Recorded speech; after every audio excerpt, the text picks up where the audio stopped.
Hello students, good morning. Micro എക്കണോമിക്സിൻ്റെ first ചാപ്റ്ററായ introduction to micro എക്കണോമിക്സിൻ്റെ 3rd ക്ലാസ്സിലേക്ക് നിങ്ങൾക്ക് ഏവർക്കും സ്വാഗതം. കഴിഞ്ഞ 2 ക്ലാസ്സുകളിലൂടെ നമ്മൾ മൈക്രോ എക്കണോമിക്സിൻ്റെ ചില മേഖലകളിലേക്ക് നമ്മൾ ഇറങ്ങുകയാണ്. അതുമായി ബന്ധപ്പെട്ട് ചില കൺസെപ്റ്റുകൾ നാം പരിചയപ്പെട്ടു, ചില ബേസിക് പ്രോബ്ലംസ് നാം പരിചയപ്പെട്ടു, ചില വർക്കുകൾ ഇതുമായി ബന്ധപ്പെട്ട് നമ്മൾ നിങ്ങൾക്ക് വേണ്ടി നമ്മൾ ഒരുമിച്ച് ചില വർക്കുകൾ ചെയ്യാൻ വേണ്ടി തീരുമാനിച്ചിരുന്നു. അതിൻ്റെ പൊസിഷൻ എന്താണ്? അത്തരം വർക്കുകൾ നിങ്ങൾ ചെയ്തുവോ? നിങ്ങളുടെ ടീച്ചേഴ്സുമായി ഇത്തരം സംഭവങ്ങൾ നിങ്ങൾ ചർച്ച ചെയ്തുവോ? ഇതുമായി ബന്ധപ്പെട്ടുള്ള സംശയങ്ങൾ നിങ്ങൾ തീർത്തിട്ടുണ്ടാകുമെന്നും ഇതുവരെയുള്ള ക്ലാസ് നിങ്ങൾക്ക് ക്ലിയർ ആയിരുന്നു എന്നും പ്രതീക്ഷിച്ചുകൊണ്ട് മൈക്രോ എക്കണോമിക്സിൻ്റെ മറ്റൊരു എപ്പിസോഡിലേക്ക് ഏവർക്കും ഹൃദ്യമായ സ്വാഗതം. ഇന്ന് നാം ഡിസ്കസ് ചെയ്യാൻ പോകുന്നത് ഇതുവരെ പഠിച്ച നമ്മുടെ ക്ലാസ്സിൽ നിന്നും ഒരു പുതിയ മേഖലകളിലേക്ക് പോവുകയാണ്. അതിനു മുമ്പായി ഞാൻ ചില ലോകരാജ്യങ്ങളിലെ ചില നഗരങ്ങളെ നിങ്ങൾക്കൊന്ന് കാണിച്ചു തരാം. ചില വ്യത്യസ്തങ്ങളായ ജീവിത ചുറ്റുപാടുകളുള്ള ഈ ഒരു സ്റ്റിൽസ്, ഈ ഒരു പിക്ചേഴ്സ് ഒന്ന് കണ്ടു നോക്കൂ.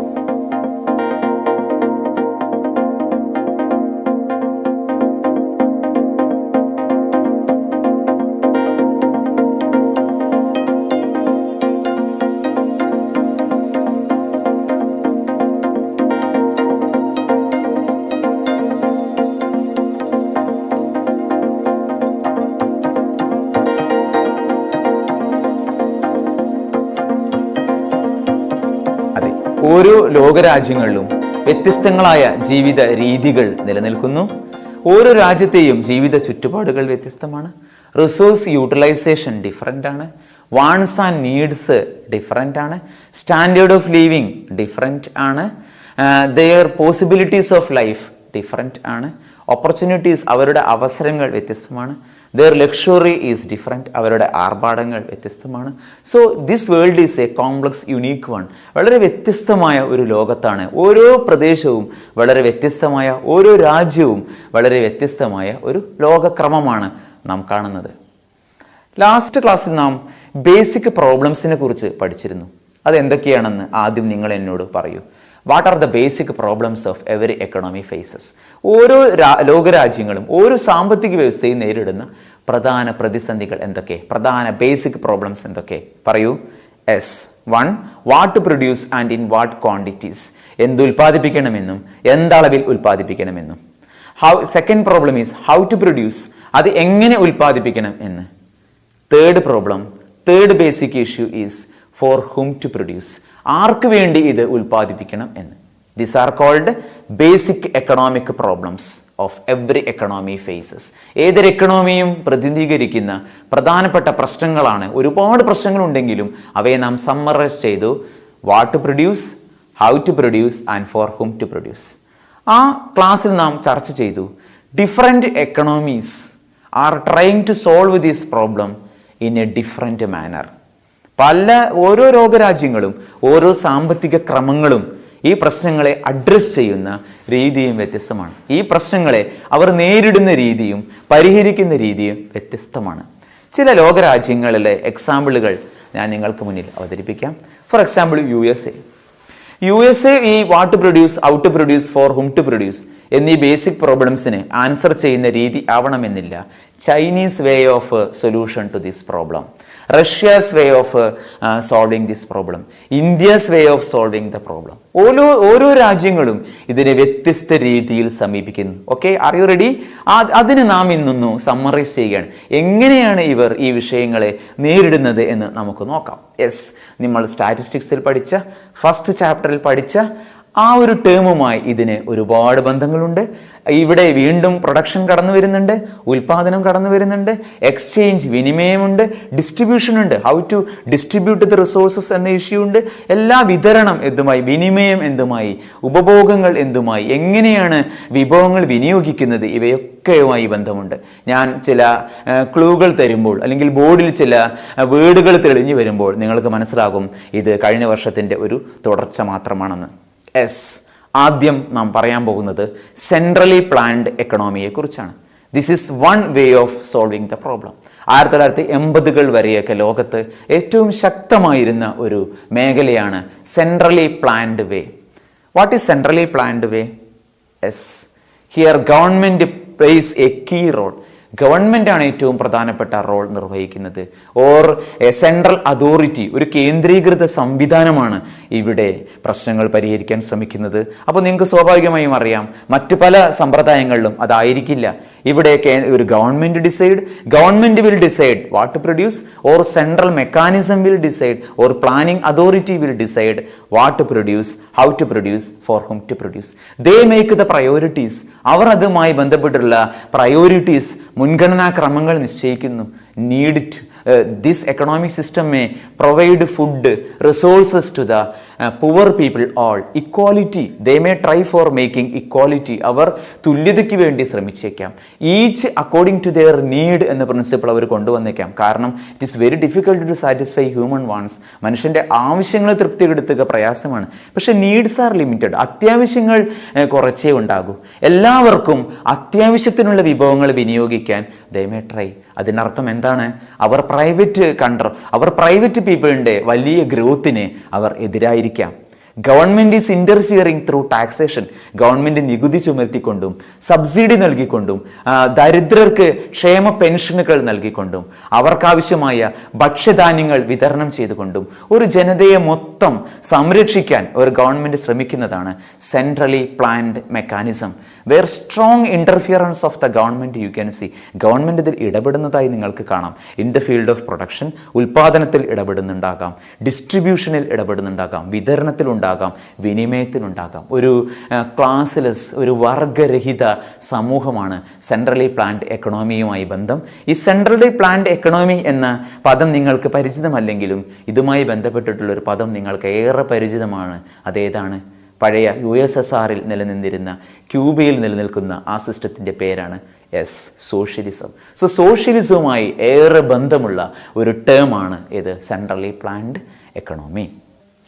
ഇതിൽ നിന്നും തീർത്തും വ്യത്യസ്തമായ, നിങ്ങൾ ഊഹിച്ച പോലെ തന്നെ ഇതിൻ്റെ ഓപ്പോസിറ്റായ ഒരു എക്കണോമിക് സിസ്റ്റത്തെയാണ് നമ്മൾ രണ്ടാമത് പരിചയപ്പെടുന്നത്. നമ്മൾ കണ്ടു കഴിഞ്ഞു സെൻട്രലി പ്ലാൻഡ് എക്കണോമിയുടെ ഓപ്പോസിറ്റ് സിസ്റ്റം ഏതായിരിക്കും? അതൊരു കമ്പോള വ്യവസ്ഥയായിരിക്കും. ഗവൺമെൻറ്റിന് വളരെ റോളുകൾ കുറഞ്ഞ, സ്വകാര്യ മേഖലയ്ക്ക് കൂടുതൽ അധികാരങ്ങളുള്ള, കമ്പോള വ്യവസ്ഥ നിയന്ത്രിക്കുന്ന ഈ സിസ്റ്റത്തിൻ്റെ പേരെന്തായിരിക്കും? നിങ്ങളുടെ ആ മനസ്സിലുള്ള പേര് ഞാൻ അവസാനം പറയാം. ഇപ്പോൾ ഇതിനെ നമുക്ക് മാർക്കറ്റ് എക്കണോമി എന്ന് വിളിക്കാം. ഇതിനെ കമ്പോള വ്യവസ്ഥ എന്ന് വിളിക്കാം. എന്താണ് മാർക്കറ്റ്? മാർക്കറ്റ് നമ്മുടെ ഭാവനയിൽ കാണുന്ന പോലെ എക്കണോമിക്സിലെ മാർക്കറ്റ് അത് ആവണമെന്നില്ല. മാർക്കറ്റ് ഒരു പ്ലേസ് ആവണമെന്നില്ല. Market may be an institution. അതൊരു സംവിധാനമാവാം. Where buyers and sellers are contact each other. ഉൽപാദകരും വിതരണക്കാരനും ഉപഭോക്താക്കളും കൂടിച്ചേരുന്ന ഒരു സ്ഥലമാവാം, ഒരു സംവിധാനം ആവാം. അവിടെ നേരിട്ട് കാണണമെന്നില്ല.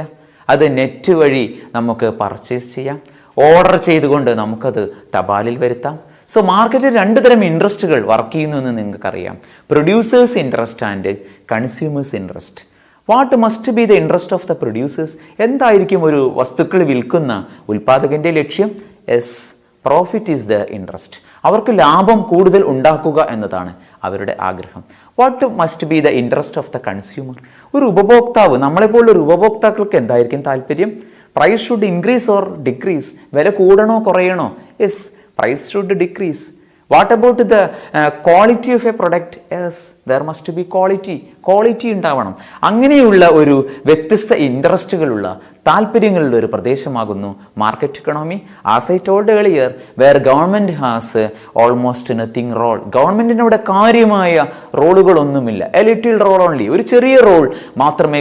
Government must be a moderator. Government ഒരു മോഡറേറ്ററെ പോലെ, ഒരു അമ്പയറെ പോലെ വർക്ക് ചെയ്യുന്ന ഒരു എക്കണോമിക് സിസ്റ്റമാണ് market economic system. Tell me some examples for market economic system. ഗവൺമെൻറ്റിന് റോളുകൾ കുറവുള്ള, സ്വകാര്യ കമ്പോളങ്ങൾക്ക് ലാഭേച്ഛയ്ക്ക് കൂടുതൽ റോളുകളുള്ള ഒരു സാമ്പത്തിക വ്യവസ്ഥയെക്കുറിച്ച് പറയൂ.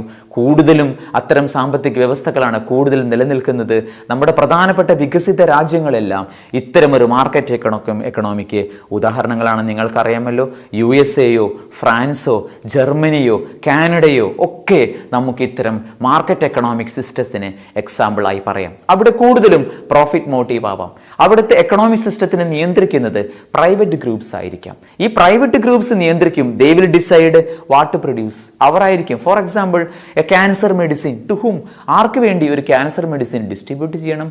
സെൻട്രലി പ്ലാൻഡ് എക്കണോമിയിൽ for those who need it എന്നാണ് ഉത്തരമെങ്കിൽ, അത്യാവശ്യക്കാർക്ക് കൊടുക്കാമെന്നാണെങ്കിൽ market economy it is provided to the have people or the rich people or those who have power to purchase it. ആർക്കാണോ അത് വാങ്ങാൻ ശേഷിയുള്ളത് അവർക്ക് വേണ്ടി കൊടുക്കണമെന്നാണ്. പല മെഡിസിനുകളും നിർമ്മിക്കുന്നത് അസുഖത്തേക്കാൾ ലാഭം മുന്നിൽ കണ്ടുകൊണ്ടാകാം. ഇത്തരം ലാഭേച്ഛയുള്ള ഒരു എക്കണോമിക് സിസ്റ്റമാണ് മാർക്കറ്റ് എക്കണോമി എന്നതുകൊണ്ട് ഉദ്ദേശിക്കുന്നത്. നമ്മുടെ മിക്കവാറും എല്ലാ പരിചിത മേഖലയും നിങ്ങൾ വിചാരിക്കുന്നുണ്ടാവും ഇന്ത്യയിൽ ഏതാണ് സിസ്റ്റം എന്ന്. ഇന്ത്യയിൽ നാം ഇവ എല്ലാം മിക്സ് ചെയ്തുകൊണ്ടുള്ള ഒരു എക്കണോമിക് സിസ്റ്റമാണ് ഉപയോഗിക്കുന്നത് എന്ന് നിങ്ങൾക്കറിയാം. ഇന്ത്യയിൽ പബ്ലിക്കുമുണ്ട്, ഗവൺമെൻറ്റുമുണ്ട്, പ്രൈവറ്റുമുണ്ട്. ഒരേ സമയം you can see public hospitals, at the same time you can see private hospitals. നിങ്ങൾക്ക് ഗവൺമെൻറ് സ്കൂളുകളെ കാണാം, പ്രൈവറ്റ് സ്കൂളുകളെ കാണാം. So here is a mixture of, നമുക്കിതിൽ ഇന്ത്യയിൽ രണ്ടും ഉണ്ടെന്ന് അവകാശപ്പെടാം. മാർക്കറ്റ് എക്കണോമിയും സെൻട്രലി പ്ലാൻഡ് എക്കണോമിയും ഉണ്ട്. How price is determined in market എക്കണോമിനോ? എങ്ങനെയാണ് ഈ മാർക്കറ്റ് എക്കണോമിയിൽ പ്രൈസ് തീരുമാനിക്കുന്നത്, ഒരു വസ്തുവിൻ്റെ വില തീരുമാനിക്കുന്നത്? As I told earlier, producers want to increase price. പ്രൊഡ്യൂസേഴ്സിന് നല്ല വില കിട്ടണമെന്ന ആഗ്രഹം. Consumers want to decrease price. There is an invisible fight. ഇവർക്കിടയിൽ ഒരു അദൃശ്യമായ ചില ശക്തികൾ പ്രവർത്തിക്കുകയും പ്രൈസ് ഈസ് ഫിക്സഡ്, ആ പ്രൈസ് തീരുമാനിക്കപ്പെടുകയും that price is distributed to all. ഏവർക്കും അതിൽ ഗവൺമെൻറ്റിൻ്റെ ഇടപെടലുകളില്ല. വേറെ യു ക്യാൻ സി ഡിമാൻഡ്. ആളുകൾ കൂടുതൽ ചോദിക്കുന്ന വസ്തുക്കളുടെ വില നിങ്ങൾക്കറിയാം. It's price will increase. അവയുടെ വില വർദ്ധിക്കുന്നതായി നിങ്ങൾക്ക് കാണാം. ഒരു വസ്തുവിൻ്റെ ഉൽപ്പാദനം, പ്രൊഡക്ഷൻ കൂടുകയും അത് മാർക്കറ്റിൽ സുലഭമാവുകയും ചെയ്താൽ you can see its price will fall. അതിൻ്റെ വില താഴുന്നതായി നിങ്ങൾക്ക് കാണാം. ആരെങ്കിലും അതിനെ നിയന്ത്രിക്കുന്നുണ്ടോ? You go to vegetable market, you go to fruits market, you can see price is fixed by market forces. ചിലപ്പോൾ അതിൻ്റെ വില ഉയരാം, ചിലപ്പോൾ അതിൻ്റെ വില താഴാം. ഇങ്ങനെ ഒരു മാർക്കറ്റ് നിയന്ത്രിത സാമ്പത്തിക വ്യവസ്ഥയാണ് നമ്മൾ മാർക്കറ്റ് എക്കണോമി എന്ന് പറയുന്നത്. നിങ്ങൾ ആദ്യം നിങ്ങളുടെ മനസ്സിൽ ഉദ്ദേശിച്ച ക്യാപിറ്റലിസം എന്ന പേര് ഇവിടെ ഇതിന് സൂട്ടായി നമുക്ക് ഉപയോഗിക്കാം. ക്യാപിറ്റലിസ്റ്റിക് എക്കണോമിയാണ് more or less market oriented economy, where planning authority has no role, where market forces determine, private enterprises determine, institutional investors decide, capitalists decide what to produce, how to produce and for whom to produce. Such an economic system is called market economy. I think it is very clear to you. Market economy is very important. At the same time, you must understand that India is following a mixed path. Mixed പാത്താണ് ഇന്ത്യയുടേത്. മിശ്ര സമ്പദ് വ്യവസ്ഥയാണ്. ഒരേ സമയം നിങ്ങൾക്ക് കാണാം market എക്കണോമിയുടെ ഫീച്ചേഴ്സും, അതേസമയം നിങ്ങൾക്ക് കാണാം പല പദ്ധതികളും ആസൂത്രണങ്ങളും, ഗവൺമെൻറ് പല മേഖലകളിലും ഇടപെടുന്നതിൻ്റെ ചിത്രങ്ങൾ നിങ്ങൾക്ക് കാണാം. ആരോഗ്യ മേഖലയിലും വിദ്യാഭ്യാസ മേഖലയിലുമൊക്കെ ഗവൺമെൻറ് സജീവമായി ഇടപെടുന്നത് എന്തിൻ്റെ ലക്ഷണമാണ്? സെൻട്രലി പ്ലാൻഡ് എക്കണോമിയുടെ ലക്ഷണമാണ്.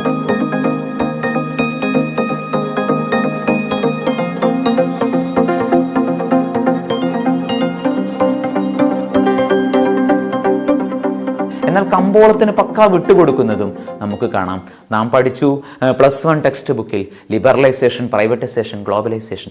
1991 ശേഷം ഇന്ത്യ മിക്സഡ് എക്കണോമിയിൽ ചില ചേഞ്ചസ് വരുത്തി എന്നും നാമും ഇപ്പോൾ മാർക്കറ്റ് സെൻറ്റേർഡ് എക്കണോമിയിലേക്കാണ് കൂടുതൽ മൂവ് ചെയ്യുന്നതെന്നും നമുക്ക് കാണാം.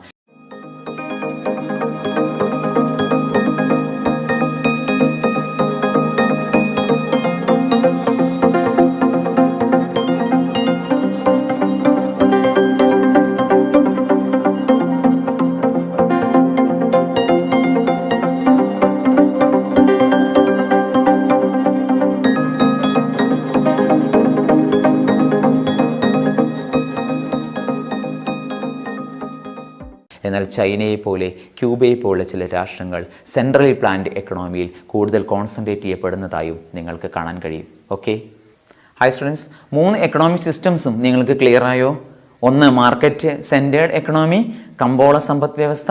2 മാറിയും മറിഞ്ഞും. ഒന്നുകിൽ ഒന്ന് കമ്പോള സമ്പദ് വ്യവസ്ഥ, മറ്റൊന്ന് പ്ലാനിംഗ് പദ്ധതികളുടെ ആസൂത്രിത കേന്ദ്രീകൃത സമ്പദ് വ്യവസ്ഥ, മൂന്നാമതൊന്ന് ഇവ രണ്ടും സ്വാംശീകരിച്ചെടുത്ത മിശ്ര സമ്പദ് വ്യവസ്ഥ.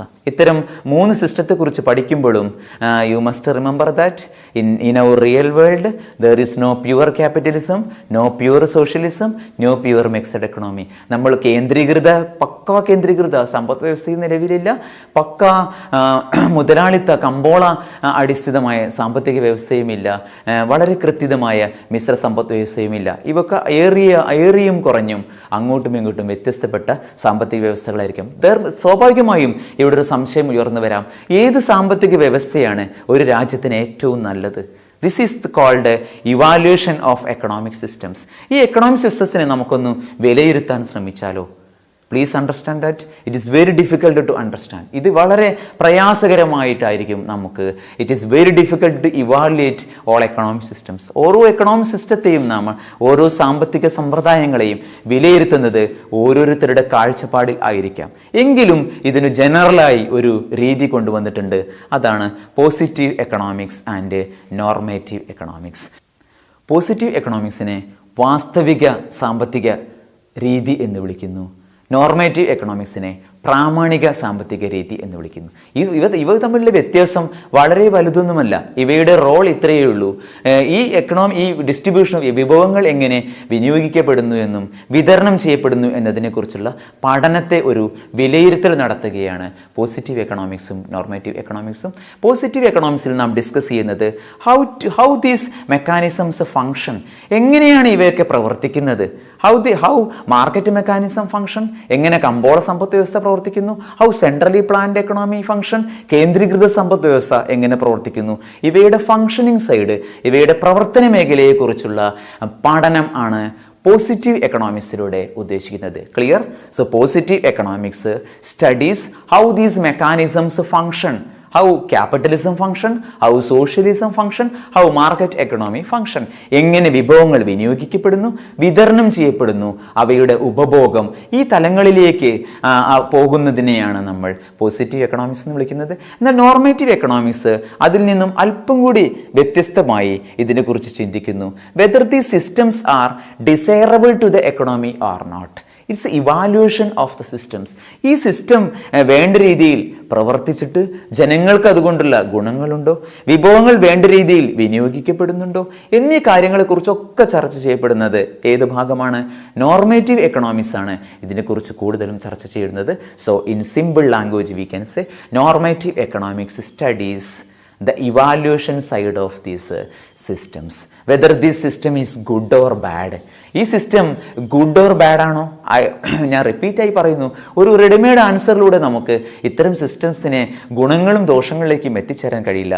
നിങ്ങൾ തന്നെ നിങ്ങളുടെ മനസ്സിൽ രൂപപ്പെട്ടു വരേണ്ട ഒരു ആശയമാണ് മാർക്കറ്റ് മെക്കാനിസത്തിൻ്റെ ഗുണങ്ങളും ദോഷങ്ങളും എന്താണ്, സെൻട്രലി പ്ലാൻഡ് എക്കണോമിയുടെ ഗുണങ്ങളും ദോഷങ്ങളും, മിശ്ര സമ്പദ് വ്യവസ്ഥ യഥാർത്ഥത്തിൽ ഇവ രണ്ടും സമന്വയിച്ച് പ്രവർത്തിക്കുന്നുണ്ടോ, ഇത്തരം കാര്യങ്ങളൊക്കെ നിങ്ങൾക്ക് വിട്ടുതരുന്നു. ഇവയുടെ പ്രവർത്തനങ്ങളെക്കുറിച്ച് കൂടുതൽ നിങ്ങൾ വിശകലനം ചെയ്യുമെന്ന് പ്രതീക്ഷിച്ചുകൊണ്ട് പോസിറ്റീവ് ആൻഡ് നോർമേറ്റീവ് എക്കണോമിക്സിൻ്റെ ഡിസ്കഷൻ തീർക്കുന്നു. വളരെ പ്രധാനപ്പെട്ട ഒരു പോയിന്റ് കൂടി ഡിസ്കസ് ചെയ്തുകൊണ്ട് നമ്മുടെ ഫസ്റ്റ് ചാപ്റ്റർ ഇവിടെ അവസാനിക്കുകയാണ്. ഞാൻ ആദ്യമേ നിങ്ങളോട് പറഞ്ഞു നമുക്ക് 2 ടെക്സ്റ്റ് ബുക്കുകളുണ്ട്. One is micro economics and second is macro economics.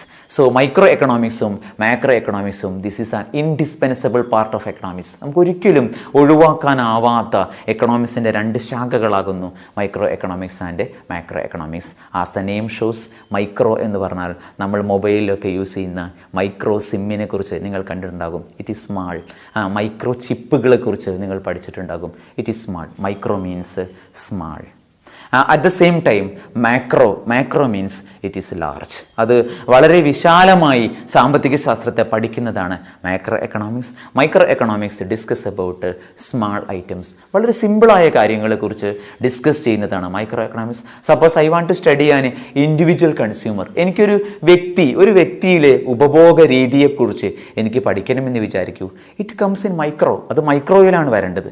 Suppose I want to study the total consumption pattern of an economy, ഒരു സാമ്പത്തിക വ്യവസ്ഥയുടെ മൊത്തം ഉപഭോഗ ചക്രങ്ങളെക്കുറിച്ച് എനിക്ക് പഠിക്കാൻ ആഗ്രഹമുണ്ടെന്ന് വിചാരിക്കൂ. Generally, it discuss in macro term. Suppose I want to discuss price of pen. എനിക്കൊരു പെന്നിൻ്റെ പ്രൈസിനെ കുറിച്ച് ഡിസ്കസ് ചെയ്യണമെന്ന് വിചാരിക്കൂ. Yes, which category it comes? Yes, it is in micro. Mango വിപണിയെ നിങ്ങൾ ശ്രദ്ധിച്ചു നോക്കൂ. ഫ്രൂട്ട്സ് വിപണിയിൽ പല വസ്തുക്കളുടെയും ഉൽപ്പാദനവും അവയുടെ വിലയും തമ്മിൽ എന്തെങ്കിലും ബന്ധം നിങ്ങൾക്ക് തോന്നിയിട്ടുണ്ടോ? ഏതെങ്കിലും ഒരു വസ്തു സുലഭമായി ഉൽപ്പാദിപ്പിക്കപ്പെടുമ്പോൾ അവയുടെ വില എങ്ങനെയാണ് കമ്പോളത്തിൽ തീരുമാനിക്കപ്പെടുന്നത്? ഫോർ എക്സാമ്പിൾ, ധാരാളം മാങ്ങ ഒരു കമ്പോളത്തിൽ, മാമ്പഴം ഒരു വിപണിയിൽ എത്തുന്നു എന്ന് വിചാരിക്കൂ. ഇവയുടെ ഉൽപ്പാദനം വളരെയധികമാണെന്ന് വിചാരിക്കൂ. ഇവ മാർക്കറ്റിൽ ധാരാളമായി എത്തുമ്പോൾ ഇവയുടെ വില ഏതെങ്കിലും ഗവൺമെൻറ് ഏജൻസികളോ ആരെങ്കിലും തീരുമാനിച്ചതായി തോന്നിയിട്ടുണ്ടോ? സ്വർണത്തിൻ്റെ വില ചിലപ്പോൾ വൻതോതിൽ വർദ്ധിക്കുന്നതായി കാണാം. ഗവൺമെൻറ്റിൻ്റെ യാതൊരു ഇടപെടലുകളും ഇല്ലെങ്കിൽ പോലും വിവാഹ സീസണിൽ ചിലപ്പോൾ കൂടുതൽ ആവശ്യക്കാർ ഗോൾഡിൽ നിക്ഷേപിക്കപ്പെടുമ്പോൾ ഇവയുടെ വിലയ്ക്ക് വൻതോതിൽ എന്നും ഇവയുടെ വില വർദ്ധിക്കുന്ന ഒരു പ്രവണത കാണുന്നു. അപ്പോൾ ഇതൊക്കെ മൈക്രോ എക്കണോമിക്സ് മാറ്റർ ആണ്. Prices of gold, how prices of gold are determined? It is also the market forces. When its supply is large, when it comes in large, when people are demanding more and more gold, its price changes. Suppose I want to study total price of goods and services in an economy. ഒരു സാമ്പത്തിക വ്യവസ്ഥയിലെ മൊത്തം വിലകളെ കുറിച്ച് എനിക്ക് പഠിക്കണമെന്ന് വിചാരിക്കൂ, വിലക്കയറ്റത്തെ കുറിച്ച് എനിക്ക് പഠിക്കണമെന്ന് വിചാരിക്കൂ. It comes in micro economics. So micro economics and macro economics are correlated and interdependent. ഇവ പരസ്പരം ആശ്രിതമാണ്. ആദ്യം വികസിച്ച ശാഖ മൈക്രോ എക്കണോമിക്സ് ആയിരുന്നു. പിന്നീടാണ് മാക്രോ എക്കണോമിക്സിലേക്ക് ലോകം മാറിപ്പോയത്. നമ്മുടെ പല കൺസെപ്റ്റുകളും ഇപ്പോൾ മാക്രോ ടേമിൽ ആണ് വരുന്നത്. But at the same time micro study is also very important. I want to study one person's employment. ഒരു വ്യക്തിയുടെ തൊഴിലിനെ കുറിച്ച് എനിക്ക് പഠിക്കണമെന്ന് വിചാരിക്കൂ. It comes in micro. I want there is no concrete explanation about it. I want to study world. എനിക്ക് ലോകം മൊത്തം പഠിക്കണമെങ്കിൽ it comes in macro. Suppose I want to study India. ലോകത്ത് നിന്നുകൊണ്ട് എനിക്ക് ഇന്ത്യയെക്കുറിച്ച് പഠിച്ചാൽ it is small. Suppose I want to study only India, then it comes in macro. Macro എക്കണോമിക്സിൽ പക്ഷേ ഇത്തരം സിമ്പിളായ കാര്യങ്ങൾ അല്ല ഡിസ്കസ് ചെയ്യപ്പെടുന്നത്. ഒരു രാജ്യത്തിൻ്റെ അല്ലെങ്കിൽ ഒരു ലോകത്തിൻ്റെ മൊത്തം അവസ്ഥയെക്കുറിച്ച് അത് ഡിസ്കസ് ചെയ്യുന്നു. What is the total output of the economy? ഒരു രാജ്യത്തെ മൊത്തം ഉൽപ്പന്നങ്ങളുടെ അളവ് എത്രയാണ്? How these output are produced? എങ്ങനെയൊക്കെയാണ് ഇവ മൊത്തം ഉൽപ്പാദിപ്പിക്കപ്പെടുന്നത്? How an economy is growing? എങ്ങനെയാണ് ഒരു സാമ്പത്തിക വ്യവസ്ഥ മൊത്തം വളരുന്നത്? നോക്കൂ, India is one of the member of BRICS. BRICS രാജ്യങ്ങളിലെ ഒരു മെമ്പറാണ് ഇന്ത്യ. അതായത് ഇന്ത്യ ഫാസ്റ്റായി ഡെവലപ്പ് ചെയ്യുന്ന ഒരു എക്കണോമിയുടെ ഭാഗമാണ്. Why? Because India is utilizing its resources more effectively. India കൂടുതൽ അതിൻ്റെ വിഭവങ്ങൾ ഉപയോഗിച്ചുകൊണ്ടേയിരിക്കുന്നു. We are exploring all possibilities. China is another example for a fast developing economy. വളരെ ദ്രുതഗതിയിൽ വികസിക്കുന്ന രാജ്യത്തിന് മറ്റൊരു ഉദാഹരണമാണ് ചൈന. ഇത്തരം പല സംഭവ വികാസങ്ങളും ലോകത്ത് നടക്കുന്നുണ്ട്. ഇത്തരം പ്രക്രിയകളെ മുഴുവൻ നമുക്ക് മാക്രോ എക്കണോമിക്സിൻ്റെ ഭാഗം എന്ന് പറയാം. So macro economics is the study of aggregates, totality, മൊത്തത്തെക്കുറിച്ച് പഠിക്കുന്നതാണ് macro economics. Okay, so generally micro and macro are correlated and interdependent. Aggregate, total എന്നീ പദങ്ങൾ മാക്രോ എക്കണോമിക്സിനെ കുറിച്ച് സൂചിപ്പിക്കുന്നു. ഇൻഡിവിജ്വൽസ്, പാർഷ്യൽ, ഭാഗികം, വ്യക്തിഗതം എന്നിവ മൈക്രോ എക്കണോമിക്സിനെ കുറിച്ചും ഡിസ്കസ് ചെയ്യുന്നു. നിങ്ങൾ മൈക്രോ എക്കണോമിക്സിലും മാക്രോ എക്കണോമിക്സിലുമുള്ള വ്യത്യസ്ത പദങ്ങളെ നിങ്ങൾ ഉപയോഗിക്കണം എന്ന് അഭ്യർത്ഥിച്ചുകൊണ്ട് ഇന്നത്തെ ക്ലാസ് ഇവിടെ അവസാനിപ്പിക്കുന്നു. ഇതുമായി ബന്ധപ്പെട്ട് ചെറിയ ചില വർക്കുകൾ നിങ്ങൾക്ക് തരാൻ ഉദ്ദേശിക്കുന്നു. വളരെ സിമ്പിൾ ആയ വർക്കുകളാണ്. ചില ടേംസുകൾ ഞാൻ ഇവിടെ പരിചയപ്പെടുത്തുന്നു. ഇവയെ നിങ്ങൾ മൈക്രോയിലും മാക്രോയിലുമായി ക്ലാസിഫൈ ചെയ്യണം. ഓക്കെ, ചില ടേമുകൾ ബോർഡിൽ അവതരിപ്പിക്കാം. ഇവയെ classify into micro term and macro term.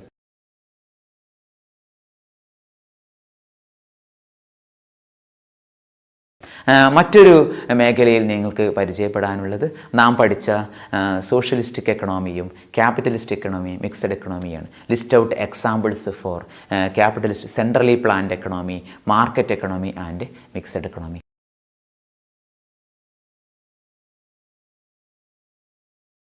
ഇത്തരം സാമ്പത്തിക വ്യവസ്ഥകൾക്കുള്ള ഉദാഹരണങ്ങൾ നിങ്ങൾ എഴുതണം. ഇത്രയും പറഞ്ഞുകൊണ്ട് ഇന്നത്തെ ക്ലാസ് അവസാനിപ്പിക്കുന്നു. All the best. Have A nice day.